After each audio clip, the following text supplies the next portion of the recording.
Bwana, kwa taarifa ambazo zinatembea kama umepita pita kwenye mitandao ya kijamii especially Instagram huko Twitter, umekutana na taarifa ya kwamba klabu ya Young Africans wamekubali kucheza mchezo wa marejeano na klabu ya Simba. Ukiacha ule ambao uliahirishwa tarehe 8, inaelezwa kwamba wao wenyewe pia wamekubali kucheza mchezo mwingine wa marudiano, na taarifa ambazo zipo ni kwamba wamefikia makubaliano hayo baada ya kuitishwa kwenye kikao na kuzungumza na baadhi ya watu ambao inasemekana kwamba wengine ni viongozi wakubwa wa serikali, kwamba wamekubali na watacheza mchezo wa marejeano. Na kwa taarifa ambazo zipo ni kwamba sasa hivi inasubiriwa bodi ya ligi na wao watoe ratiba ya huo mchezo mpya kwamba utachezwa lini, ili watu endelee na michezo mingine ya ligi kuu, wakati wakisubiri tarehe mpya ambayo imepangwa ili waweze kwenda kucheza huo mchezo wa marejeano ambao utakuwa ni mchezo wa dabi wa pili kwa msimu huu kwenye ligi kuu ya Tanzania bara mwaka 2024 2025. Kama unakumbuka, siku chache zilizopita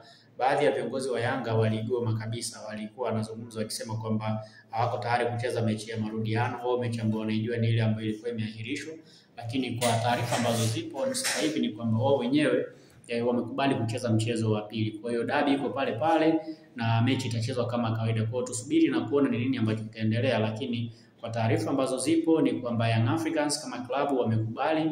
Sasa hivi inasubiriwa sasa ratiba kutoka bodi ya ligi itoke ili watu wajue kwamba mechi itachezwa lini na nini kinatakiwa kufanyika ili kuhakikisha kwamba mambo yanakwenda vizuri. So kwa hayo na mengine mengi utaendelea kuyapata, lakini ukumbuke Young Africans mpaka sasa wanaongoza ligi kuu, wanaongoza kwenye msimamo wa ligi kuu wakiwa mbele kwa tofauti ya alama moja dhidi ya wapinzani wao ambao ni Simba Sports Club ambao wako nafasi ya pili. Na kama mechi ya dabi itachezwa na kama ambavyo inaelezwa kwenye mitandao ya kijamii na Simba wakashinda, manake Simba wataenda kuongoza ligi. Lakini pia kama Yanga watashinda mechi hiyo, manake ni kwamba tayari Yanga ataendelea kuongoza ligi. Of course bado michezo mingine haijachezwa. Kuna mechi ambazo Simba watacheza za ligi kuu pengine kabla mchezo wa dabi, lakini pia kuna mechi ambazo Yanga watacheza pengine kabla mchezo wa dabi. Lakini ukumbuke hizo mechi zingine zote ambazo zimebakia Simba ana uwezo wa kushinda, the same kwa Yanga pia ana uwezo wa kushinda.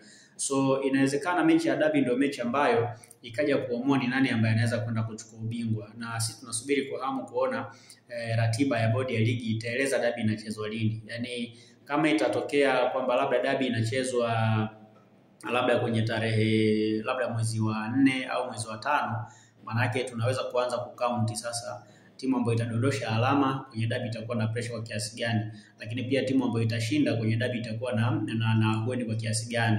Kwa sababu kwenye ligi yetu jinsi ilivyo, yani Simba anaweza kushinda mechi zote ambazo zimesalia, lakini pia Yanga anaweza kushinda mechi zote ambazo zimesalia.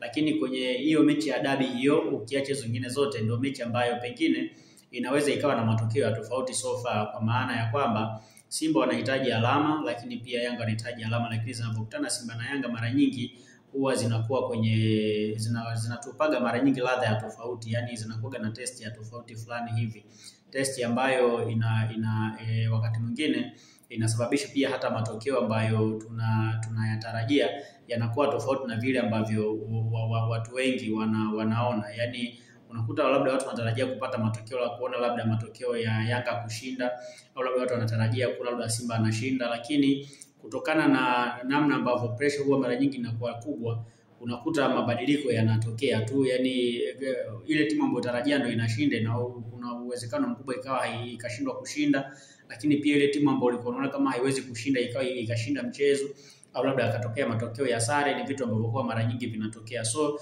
tusubiri tuone namna gani ambavyo kila mtu atacheza kwenye mechi zinazokuja, lakini kwa hali ilivyo Yanga anaonekana kuwa na faida kwa sababu yeye kwanza anaongoza ligi. Kwa hiyo kama ataendelea kushinda mechi zake zote ambazo zimebakia na akashinda labda na mchezo wa dabi, ina maana atakuwa anajiweka kwenye mazingira mazuri zaidi ya kushinda ya kuchukua ubingwa msimu huu. Lakini pia kama itatokea labda amedondosha alama labda hata kwenye mchezo mmoja, michezo miwili, ina maana inampa pia Simba advantage kwamba hata kama Simba kama atashinda mechi ya dabi, ina maana Simba anaweza kusogea juu zaidi, kwa sababu ukiangalia Yanga mechi zake ni ngumu.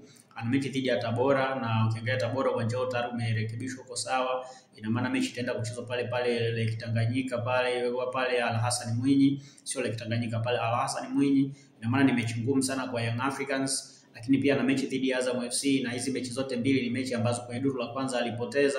Kwa hiyo ukiangalia kwa namna ambavyo hizi timu mbili zinacheza dhidi ya Yanga, kuna uwezekano mkubwa pengine Yanga kaenda kudondosha alama. Lakini hiyo si issue, hiyo ni issue ambayo Simba wao wanaiombea itokee. Yaani kwamba Simba wao wanaombea Yanga adondoshe alama kwa sababu wanajua Yanga akidondosha alama kwao inakuwa na hueni na wao wanakuwa kwenye mazingira mazuri zaidi. Lakini nao ukitazama aina mechi ambazo wamebakisha ni mechi ambazo wanaweza kushinda zote, except hiyo mechi ya dabi ambayo haitabiriki mara nyingi. Ni mechi ambayo yani chochote kinaweza kutokea, yani unaweza kupata matokeo ambayo tukuyatarajia. Mfano, angalia hata mechi ambayo ilichezwa kwenye duru la kwanza, ilikuwa mechi nzuri sana kwa timu zote mbili. Ilikuwa mechi ambayo hakuna mtu ambaye alitegemea kwamba Simba atapoteza, lakini alipoteza, na walipoteza kwa goli la kujifunga. Kwa hiyo ukikana kufanya analysis, manake kwa mwalimu Fadlu David anaweza kupata ABC ya nini ambacho anaweza kukifanya kwenye mechi ya pili ya marejeano ikipangwa tarehe. Na kwa sababu Yanga inasadika kwamba wamekubali kucheza mechi ya marudiano, so naamini kwamba hakuna changamoto ambayo inaweza kwenda kutokea na chochote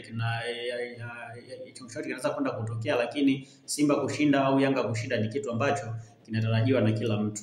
Yaani kila mtu anaamini kwamba timu yake inaweza kwenda kushinda, lakini kwangu mimi bado ni mechi ambayo naiona ni ngumu sana, ingawa matokeo ya sare ni matokeo ambayo yana uwezekano mkubwa zaidi wa kutokea kuliko Simba kushinda au Yanga kushinda.